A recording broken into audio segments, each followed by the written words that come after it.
yaduhaye ubuntu freely ntacyo dutanze ntacyo dusabye iravuga ngo ubuntu bwanjye nabubaha. Yesu ashimwe. Amen. Nta mwanya dufite muremure cyane nicyo kituma tutagenda tusoma muragenda muhasoma. Umuririmbyi arimo ngo ubuntu bw'Imana ngo butangaje ngo nibwo bwakuyeho imigozi ngo byavuye kuki ngo byavuye kugushaka ngo kw'Imana yonyine. Haleluya. Ni ukuvuga ngo ubuntu bw'Imana nta ruhare na rumwe twagize kugira ngo ubwo muntu butugereho. Hari ibyo tugomba gukora kugira ngo dukomerere muri ubwo buntu, ariko hari icyo Imana yo yakoze kugira ngo ubuntu butugereho. Nta kindi, yaduhaye ubuntu bwayo ibuduha nta na kimwe dutazi. Haleluya. Icyo nicyo cya mbere. Ikintu cya kabiri kiravuga ngo turi abantu batoranije. Yaradutoranije. Reka ngo harebe mu Efeso 1:4. Ni ukuvuga ngo Imana yaradutoranije. Gutoranywa nta ruhare ubifitemo. Ushobora kugira uruhare kuzirikana kugutoranywa, ariko gutoranywa ni igikorwa cy'Imana, ni igikorwa cy'Umwuka Wera, ni igikorwa cya Yesu. Gutoranywa niko guhitwa mu bantu benshi. Hanze ahangaha hari abandi bantu basinze, hari abandi bantu bahari binezeza mu buryo butandukanye n'ubwo turimo, hari abandi bantu badahaye batekereza Yesu, ariko wowe waratoranijwe. Imana iragutoranya ngo mu magana menshi y'abanyabyaha ngo yarantoranije kugira ngo mbishutiye. Ni ukuvuga ngo Imana yaragutoranije kugira ngo ube inshuti y'Imana. Ngiki kindi kintu kiza gituma twera imbere y'Imana nuko twatoranije. Yesu tumuzamurira ibiganza. Haleluya. Bagusoma abantu avuga ngo kuko yadutoranirije muri we, yari yadutoranije ntabwo ari nona, yadutoranirije muri we mu isi itararema. Ni ukuvuga muri mu mugambi w'Imana na nyogokuru atarabaho. Yesu ashimwe cyane. Haleluya. Amen. Abanyabyinshi bataritwa abanyabyinshi, Imana yari yaratoranije abakijwe muri bo. Abasinzira, abashambo, abasinga, aya ni boko y'inona yahe abaha. Yego. Hicho kizazi kitarabaho kabla misingi ya ulimwengu haijawekwa, ifatiro zisi zitarashirwaho. Imana yaragutekereje igushira mu mugambi wayo, iragutoranya. Tuyizamurije. Haleluya. Hicho gituma Satani adashobora kukuriganya. Ntabwo uri w'Imana none, uri w'Imana mu mugambi wayo wa kera. Imana ishimwe cyane. Haleluya. Yaravuze ngo yadutoranije mbere isi itararema. Komeza rero itararema. Kugira ngo tubabera tutari umugayo imbere yayo. Nushaka kurekeraho impamvu yadutumye dutoranywa rero ni ukugira ngo ijambo rya mbere ubu wera, irya kabiri utari umugayo imbere y'Imana. Mu yandi magambo turi abantu bashimwe imbere yayo. Yesu ashimwe cyane. Ngiki kintu ibi bintu byose mparevuga nta ruhare twigeze tubigiramo pe. Kugira ngo ubuntu bw'Imana butugereho nta ruhare w'iwanyu, nta mugore wawe, nta mwana wawe, nawe ku giti cyawe nta ruhare ubifitemo.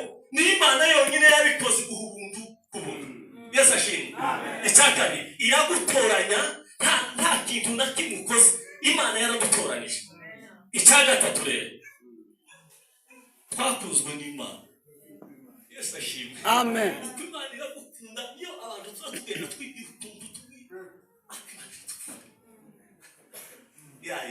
Imana iragukunda ikagukundana n'abana bawe na sogokuru wawe na nyogokuru n'abandi bantu bose. Uko Imana irabakunda bikomeye turi mu rukundo rw'Imana. Amen. Uko Imana yakunze abari mu isi cyane ngo byatumye itanga umwana wayo w'ikinege kugira ngo umuntu umwizera wese atarimbuka ngo ahubwo ahabwe iki ubugingo buhoraho. Ni ukuvuga ngo twarakunzwe.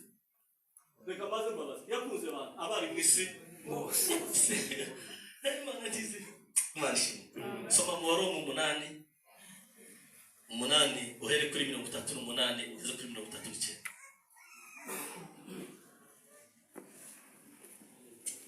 Avuga ngo kuko menye neza yuko yego naho rwabupfu. Mwumva ikintu gikomeye niyo ni naho rwabupfu cyangwa ubugingo cyangwa abamarayika cyangwa abategeka cyangwa ibiriho cyangwa ibizaba yego cyangwa abafite ubushobozi cyangwa uburebure bw'igihagararo cyangwa uburebure bw'ikigenda cyangwa ikindi cyaremwe cyose kitazabasha kudutandukanya n'urukundo rw'Imana ruri muri Kristo Yesu umwami wacu. Amen. Imana imuhungishana. Praise Imana icyubahiro. Oh, haleluya! Uyu mwanditsi avuze ibintu bikomeye. Yashizemo n'urupfu. Yashizemo n'imbaraga zitandukanye. Ariko agiye kurangiza avuga ngo nta na kimwe ngo cyadutandukanya n'urukundo rw'umwami wacu Yesu Kristo. Nta na kimwe. Ni ukuvuga ngo niba hari ikindi Imana yaduhaye kubuntu, yaduhaye urukundo rwayo kubuntu. Bwana sifiwe. Iyo ni imigambi y'Imana ku mwana w'umuntu. Yesu ashimwe cyane. Ikindi gikurikiyeho ngo twaracyungu. Kugira nta ruhari twigeze tugira ngo ducungu. Yesu ashimwe. Iyo dusoma ibyanditswe, umwana w'umuntu amaze kuva mu masezerano y'Imana, amaze kuva mu cy'Imana ishaka, amaze gucumura. Bibiliya iravuga ngo tuvukana kamere y'icyaha. Tuza tuvukana iyo kamere.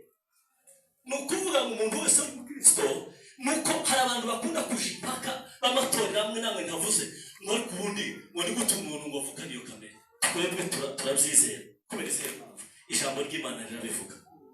Twakozwe gucumura kwa Adamu mu ngobyi ya Edeni. Iyo tuvuka rero tuvukira aho hantu.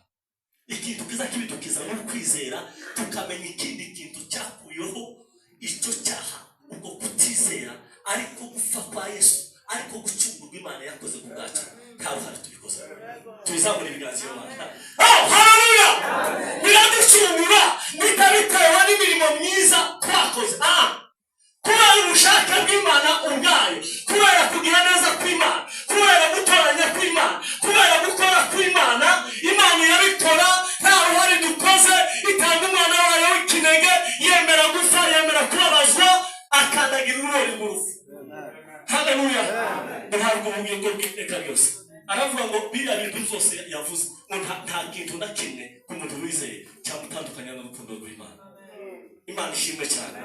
Ikindi yaraducunguye. Ndimo navuga ibintu Imana yakoze bwite ku bwayo ku buzima bwacu. Ikindi ngo twaratsindishije. Ni ukuri. Ntabwo twari gutsinda twenyine. Ariko Yesu ngabo naje kubireba hariya mu rwandiko rwa kabiri rwanditswe n'Abikorintho, Pawulo yandikiye Abikorintho 5:21. 2 Corinthians 5:21. Twaratsindishijwe. Yesu ashimwe. Haleluya. Ntabwo niko umuririmbyi aririmbye kundisho gitero kuna ko siwezi mimi peke yangu kushinda mambo ya shetani. Ntabwo twari dushoboye gutsinda Satani. Ntabwo kugaragazwa ko mwanyu wagasenze ngo bikunde udasindishije. Ntabwo kuja kwawe ko mu butari gushobora gukuraho izo ngamba hatari mu ruhare rw'Imana. Naho warira mukicuza ukagira ngo ukanababa ngo ntabwo uzariho ibicumuro byawe. Ni ukuvuga ngo nta kintu na kimwe wigeze ukora kandi icyo uzakora kizatuma utungana imbere y'Imana uretse icyo Imana yakoze ku bwawe. Yesu ashimwe. Gusa tubishobora giheke iyo Mwuka we yahaye akorera muri twe. Tukavuga ngo si ijuriho ngo ahubwo ni Kristo uriho muri je. Nibyo kora byose nkiriho ngo bikoreshwa n'umwami waje wawe. Iyo bimeze gutyo tuzadushobora. Iyo bitameze gutyo tuzadushobora. Yesu ashimwe. Soma aho hantu. Aravuga ngo kuko utigeze kumenya icyaha. Imana yamuhinduye kuba icyaha. Imana yamuhinduye kuba icyaha ku bwacu. Kugira ngo muri we, kugira ngo muri Kristo uhinduke gukiranuka kw'Imana. Kugira ngo muri we duhinduke iki? Gukiranuka kw'Imana. Imana iguhe umugisha. Nta kindi rero cyatewe kuko dukiranuka, ntabwo ari imirimo, si amagambo meza, si ukwigengesera, si ugukora iki n'iki na kiriya, ariko kuko Imana, Yesu ashimwe, ni Imana yonyine yataze umwana wayo kugira ngo muri we, muri Kristo Yesu duhinduke gukiranuka kw'Imana. Yesu ashimwe.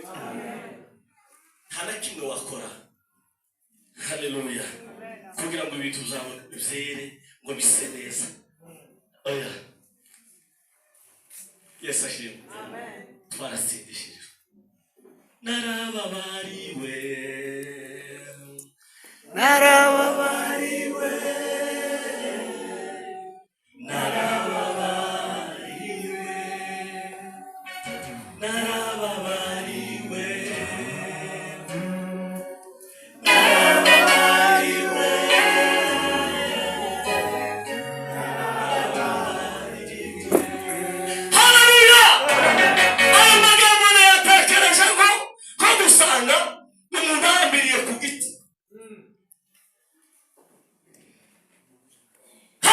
gusa kumutera amabuye kugira ngo afu. Yesu akaza akavuga ngo manukaho jewe mpaye.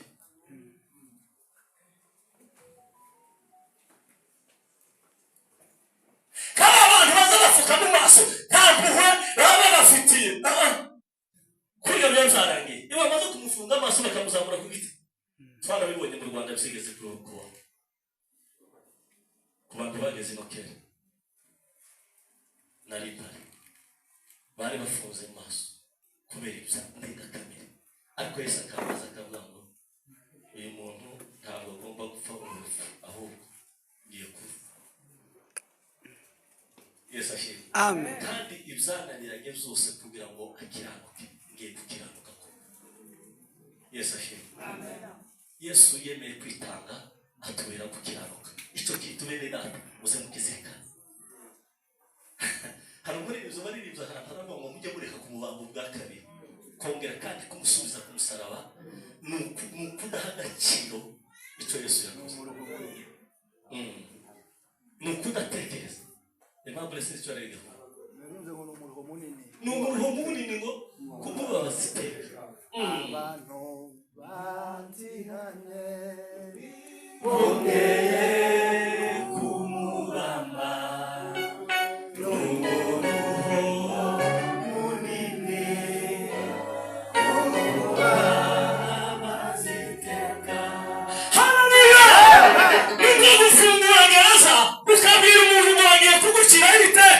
ariko nagufunguriye ngiye kugukiza umuntu akuje imbere ngo atumbire umuryango asura agakomeza gusubira inyuma yegera ikibambazi cy'umufungo. Yesu yaduhaye ubuntu yaradusindishije bimwe mwicaranye ngo yaransindishije. Bwana asifiwe. Haleluya. Yesu yaradusindishije. Tugiye ku cyanyuma ibindi byo nabasha gutekereza nibyo icyanyuma mutwabaye byaremwe ni ukuri ukutura abantu bagana mu ijuru. Iyo umuntu rero twahawe ubuntu n'Imana tugatoranywa, Imana ikadukunda ikanabitwereka ikaducungura ikadutsindishiriza. Nyuma y'ibyo bintu turacyari mwigisha. Zamura Yesu ibiganza. Haleluya. Tubizaramisha. Reka rero Abikorinto ba mbere urwandiko rwa mbere kuko Pawulo yandikira Abikorinto ni 5:17 tubyaremwe bisha viumbe vipya turabandi bantu muri Kristo Yesu. Urundi muntu Satani ntakubeshe, Satani ntakwihererane, Satani ntakwereka ibintu bitari byo. Uri cyaremwe bisha muri Kristo Yesu. Haleluya. Amen. Bibiliya ngo abamwemeye bose bakize izina rye yahaye ubushobozi bwo kwitwa kuba abana b'Imana. Yesu ashimwe cyane.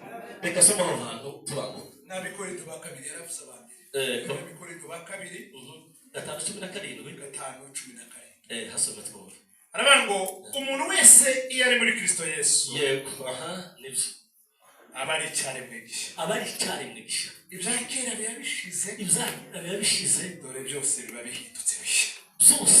bihindutse bisha kubera izihe mpamvu iyo umuntu ari muri Kristo Yesu. Ariko ibyo byose bituma ko Imana yiyunze natwe kubwa Kristo n'ukuri kaduha umurimo kuyunga n'abandi. Yego. Haleluya. Amen. Cyaremwe gisha. Haleluya. Amen. Kubi cyaremwe gisha ni kukaza mwendo no gukomeza urugendo ugafata icyo Kristo yagufatiye. Bwana asifiwe. Amen. Haleluya. Amen. Pawulo yabivuze neza aravuga ngo za kubitana ibifuza.